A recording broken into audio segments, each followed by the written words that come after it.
मुल्क एक बार फिर मजहब के नाम पर तकसीम की दहलीज पर खड़ा है।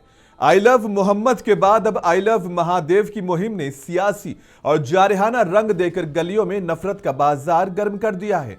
हालिया दिनों में उत्तर प्रदेश के कानपुर में आई लव मोहम्मद के पोस्टर्स जुलूसों में नजर आए, जिस पर पुलिस ने मुकदमा दर्ज किया तो मुसलमानों ने इसके खिलाफ सदाए एहतजाज बुलंद किया था। तो अब संतों साधुओं ने काशी में आई लव महादेव के पोस्टर्स के साथ एहतजाज किया।